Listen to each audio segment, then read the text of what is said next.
大家好，今天是2023年12月10号，比特币突破了4万美元，有可能只是开始。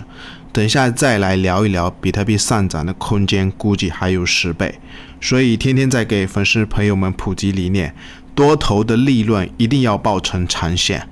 包括10月初时提到的这个加特利 26K 的买点，那等一下来聊一聊，买点可以用，但是卖点为什么我不用啊？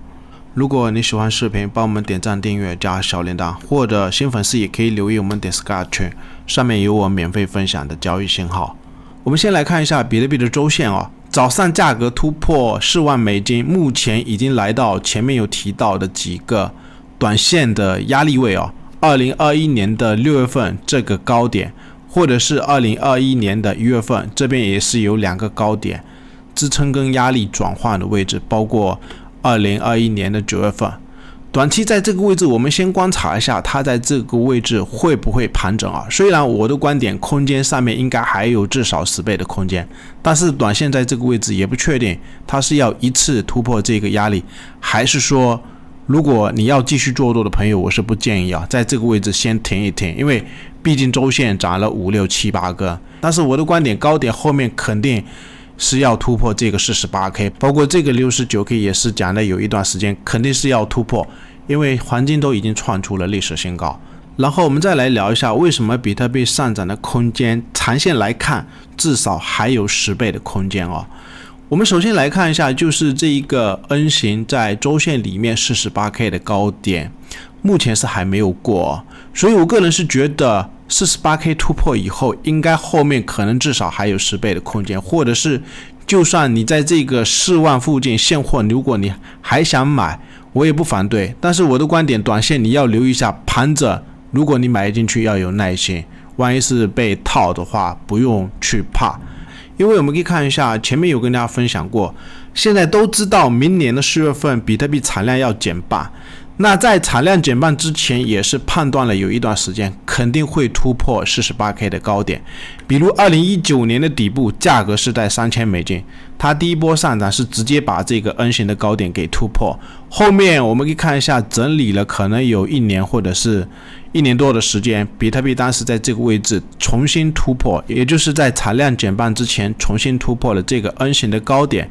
然后我们可以看一下这个位置的价格，大约是在1万美元，所以我们去计算一下3000美金的底部涨到这个位置，或者是突破了这个 N 型的高点1万美元，它的空间是接近3倍。那现在我的观点，我们从比特币2022年或者是2023年的底部，大约就以 16K 去计算，它如果涨个3倍，就是到这个 48K。然后我们可以看一下2020年，当时比特币在这个位置1万美元，涨到它顶部的高位是在 69K， 或者我们就以7万去计算，1万涨到7万，这边的空间是涨了超过7倍。不过当时在高点的位置是有预期美联储后面要开始加息，所以现在我的观点，比特币为什么还有10倍的空间？后面它会有降息的预期，所以就算4万8开始，或者是这个4万开始，我是相信后面肯定还会有10倍的空间，至少比特币会不会涨到40万或者是50万美元。然后我们再看一下比特币在2015年当时的第一波上涨，或者是在产量减半之前，它突破了这个 N 型的高点。我们可以从2015年的这个底部，价格是在166美元附近，它涨到这个位置大约是在660美元，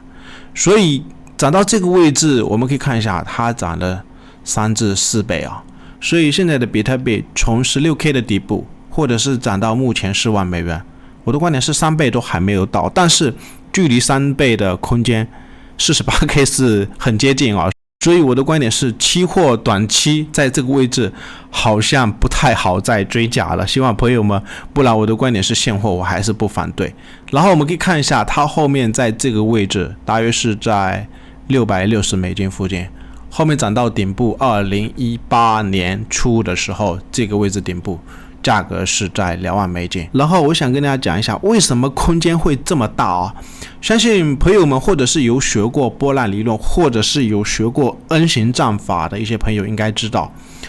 如果 N 型的高点，特别是在周线里面这种长周期的 N 型的高点被突破，整个市场它会全面反多，就是大部分的资金它会全面开始做多，或者是我相信目前的市场还是有一些看空派，因为也是有看到一些朋友在聊，最近好像空单还是有一些空方被爆仓，所以我的观点，我们可以看一下2019年的这个 N 型第二次被突破以后，它后面就是抛物线的上涨。那现在我的观点是，连这个 N 型都还没有过，如果它能继续上，如果是在这个 48K 的位置有盘整的区间，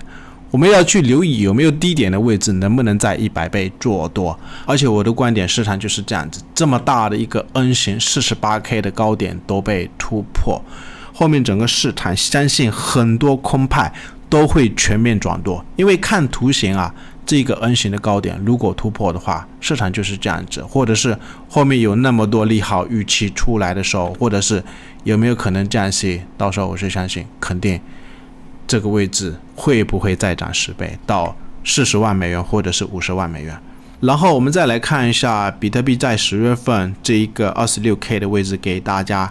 判断出来这边有一个看涨加特利的形态哦。因为很多粉丝都知道，1年多以来很多朋友也看见过我做对的多单利润相对比较丰厚的情况下，比如在这一个低点的位置，当时比特币从 32K 跌到 25K 的低点，也是有跟朋友们判断这边有一个斜波的形态，当时在这个地位也是有搞了一笔100倍的比特币，包括100倍的以太坊，特别是那一笔100倍的以太坊是赚了有7-8枚的以太坊，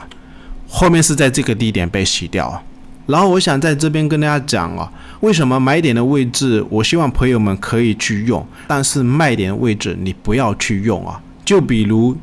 底部我们买的这一些单子，也是希望朋友们一定要抱住，因为我们可以看一下去年在这一个2022年的这个底部的位置，当时也是有一个斜波形态看涨的蝴蝶我们可以看一下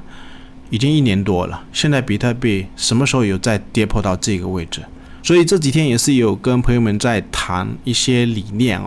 不知道朋友们有没有听过，很多人我是有听过身边的一些朋友历史上卖出过比特币或者是以太坊，后面根本就买不回来，就是不能以更低的价格重新买回来。所以既然历史上的比特币价格一般都是一去不复还我希望朋友们买点的位置，你如果有买对或者是有买对，尽量抱到未来再做卖出的动作，不要去管这些斜波的形态，什么涨到 0.38 还是说涨到 0.618 或者是什么 A 到 D 的空间涨个多少多少的比例就要做平仓的动作，那有可能后面永远都不会再买回来了。或者是这个斜坡的形态，我的观点是这样子大家尽量从日线里面去找它的一些买点，不要用在短线里面或者是后面有机会的话再来给大家找比特币什么时候还会有买点。最后还是一样，可以订我们的 YouTube。